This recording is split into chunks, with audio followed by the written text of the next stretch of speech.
வணக்கம். ஏற்கனவே நம்ம பி டீம்னு ஒரு வீடியோ பண்ணியிருக்கோம். இன்னைக்கு A1 பி டீம். ஏற்கனவே அந்த பி டீமில் டிஎம்கேவோட பி டீம் விஜய் தான் சொல்லியிருந்தோம். அதுக்கப்புறம் இருக்கிற ஓட்டை பிரிக்கிறவங்க அத்தனை பேருமே ஒரு சார்பாக ஓட்டை பிரிக்கிறாங்க. இப்போ செங்கோட்டையன் வெளியில் போயிருக்காருன்னா அவரும் ஏடிஎம்கேவோட ஓட்டை பிரிக்க போகிறாரு. இப்போ விஜய் வந்திருக்காருன்னா அவரும் ஆன்டி டிஎம்கே ஓட்டை பிரிக்க போகிறார். அதாவது ஆன்டி ஏடிஎம்கேல ஆன்டி டிஎம்கே ஓட்டை பிரிக்க போகிறாரு.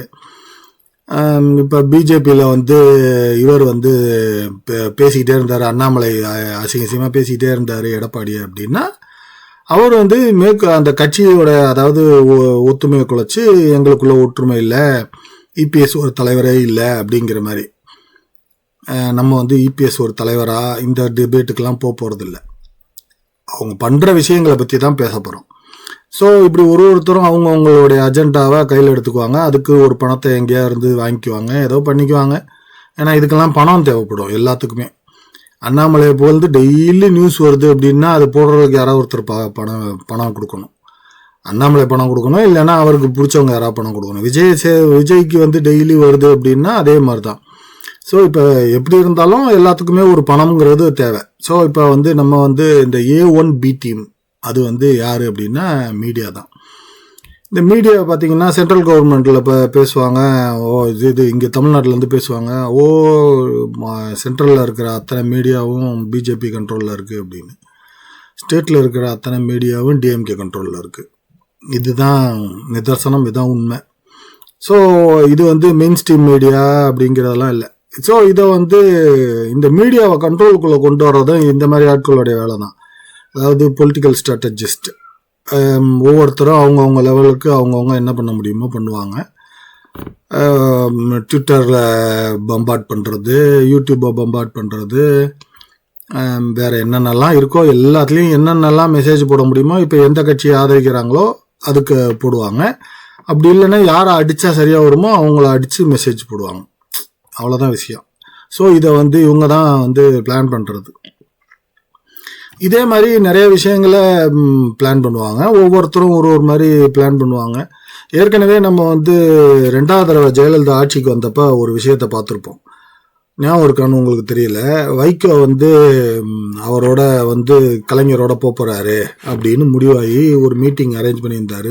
இவர் கலைஞர் அன்னைக்கு சொல்லியிருந்தார், பழம் நழுவி பாலில் விழுந்தது அப்படின்னாரு. அன்னைக்கு சாயந்தரம் கரெக்டாக மீட்டிங்க்கு முன்னாடி வைகோ தனியாக நின்று ஓட்டை பிரிச்சுட்டாப்புல. ஸோ அதாவது அந்த மீட்டிங்கில் அவங்களோட சேரலை.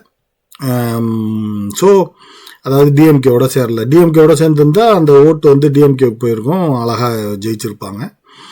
ஸோ இந்த மாதிரி தான். அதாவது எப்படி இப்போ ஸ்ட்ராட்டஜிக்கலாக பிளான் பண்ணுறது அப்படிங்கிறது ஒரு முறை. எப்படி எலெக்ஷனில் நிற்கிறது, எப்படி ஜெயிக்கிறது, யாரை எதிர்த்து நிற்க வைக்கிறது அப்படின்னு. இப்போ டிஎம்கே பிளான் பண்ணியிருக்கு. ஏற்கனவே ஒரு தடவை பிளான் பண்ணியிருந்தாங்க. யார்? கமலஹாசன் இதே மாதிரி தான் நான் தான் அப்படின்னு சொல்லி ஒரு பெரிய சீன் கிரியேட் பண்ணியிருந்தாரு. இப்போ விஜய் கிரியேட் பண்ணுறாரு. அதாவது ஒரு பி டீம் தேவை, அதாவது டிஎம்கேவோட ஓட்டை பிரிக்கிறதுக்கு, அதாவது ஆன்டி டிஎம்கே ஓட்டை பிரிக்கிறதுக்கு. இதுதான் விஷயமே. இதில் இப்போ நம்ம தமிழ்நாடு மீடியாலாம் பார்த்தீங்கன்னா, இப்போ உதாரணத்துக்கு இவங்க 2 பேர் ஸ்ட்ராங்காக இருக்கவங்க தான் ஏடிஎம்கே டிஎம்கேன்னு வச்சுக்கிட்டோம்னா, அந்த நடுவில் இருக்கவர் தான் விஜய்னு குத்து மதிப்பாக வச்சுக்குவோம். ஆக்சுவலாக இவங்க 2 பேருக்கும் தான் சண்டை. ஆனால் இது என்ன காமிக்கும், மீடியா என்ன காமிக்கும்னா, டிஎம்கேவும் டிவிகேவும் சண்டை போடுற மாதிரி காமிக்கும். அதாவது ஏடிஎம்கேங்கிற ஒரு கட்சியே இல்லை அப்படிங்கிற மாதிரி தான் காமிப்பாங்க. இப்போ பார்த்தீங்கன்னா டிபேட் அத்தனையும் அப்படி தான் போகும். டிவிகேக்கு ஒரு முக்கியமான இடத்த கொடுப்பாங்க. அதுலேருந்து ஒரு அறிவுஜீவிகள், யார் அங்கே அறிவுஜீவிகள்லாம் இல்லை, விஜய் கட்சியில் யாராவது ஒருத்தன் பேசிக்கிட்டு இருப்பான். இன்றைக்கி கூட ஏதோ கேட்டேன் அதாவது இன்றைக்கி ஒன்று பார்த்துக்கிட்டு இருந்தேன். நீங்கள் என்ன பண்ண போகிறீங்க 2026 அப்படின்னோடனே, நாங்கள் ஒரு புக்கு போட போகிறோம், எங்கள் தலைவர் புக்கு ரெடி பண்ணிக்கிட்டு இருக்காருன்னாரு ஒருத்தர். சூப்பர். அது மாதிரி தான் தெளிவான கொள்கையோடு இருப்பாங்க இந்த பி டீம்லாம். ஸோ இப்போ பார்த்தீங்கன்னா தெரியும், இந்த மீடியாவுக்கு என்னென்னா ஒரே ஒரு வேலை என்னென்னா, சண்டை நடக்கிற மாதிரி, யாரோ சம்மந்தம் இல்லாத 2 பேர் சண்டை போட்டுக்கிற மாதிரி ஒரு பிக்சரை கிரியேட் பண்ணுவாங்க. ஆக்சுவலாக சண்டை போட்டுக்கிற ஒரு ஆளை வெளியில் நிற்க வச்சுட்டு, அதாவது ஏடிஎம்கேன்னு வச்சுக்கோங்க, ஏடிஎம்கே அலைஸை வந்து அவங்களோட அலைஸ் வந்து சும்மா வேடிக்கை பார்த்து நிற்பாங்க. ஏன்னா வந்து அவங்களுக்கு மீடியாலையும் இடம் கொடுக்க மாட்டாங்க. உதாரணத்துக்கு இங்கே மீடியா எந்த அளவுக்கு அது ஏடிஎம்கே இடம் கொடுக்கலைன்னா கூட அது சரி ரைட்டு டிஎம்கேவுக்குன்னு பார்த்துக்கலாம். இப்போ இன்னொரு கட்சிக்கும் இடம் கொடுக்காம உட்காந்துருக்காங்க. அது என்னன்னா நான் தமிழர் கட்சி.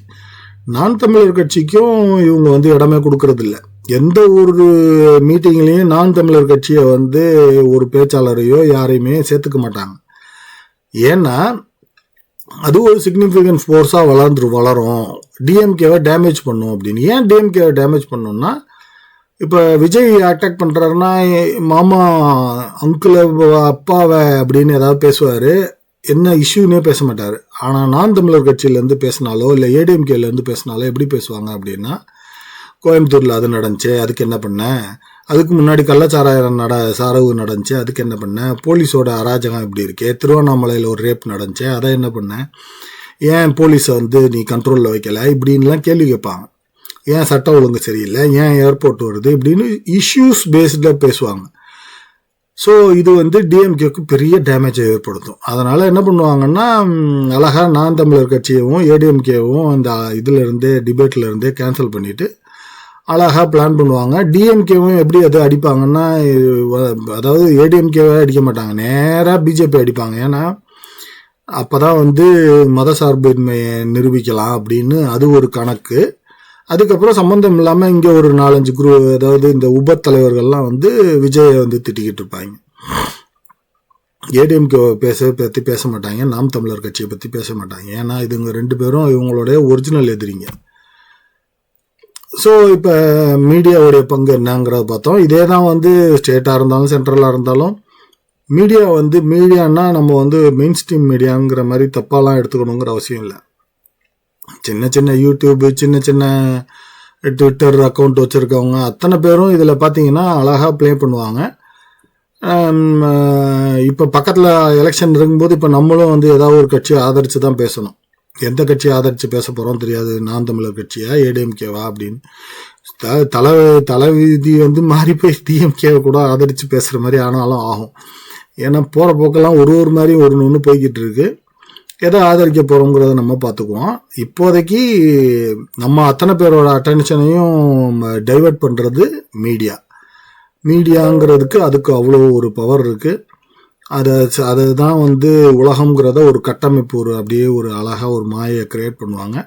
இந்த மாயைக்குள்ளே சிக்கிக்காமல் இஷ்யூஸ் என்னென்ன நடக்குது, இந்த 5 வருஷத்தில் என்னென்ன நடந்துச்சு, நம்ம எவ்வளோ பாதிக்கப்பட்டிருக்கோம், நம்ம தமிழ்நாடு எந்த அளவுக்கு வளர்ந்துருக்கு, ஏதாவது திட்டங்கள் போட்டிருக்காங்களா, ஏதாவது திட்டங்கள் நடந்திருக்கா, உருப்படியாக நடந்திருக்கா, வருங்கால திட்டங்கள் என்ன வச்சுருக்காங்க, அடுத்த 5 வருஷத்துக்கு என்ன வச்சுருக்காங்கங்கிறத பார்த்து ஓட்டு போடணும்.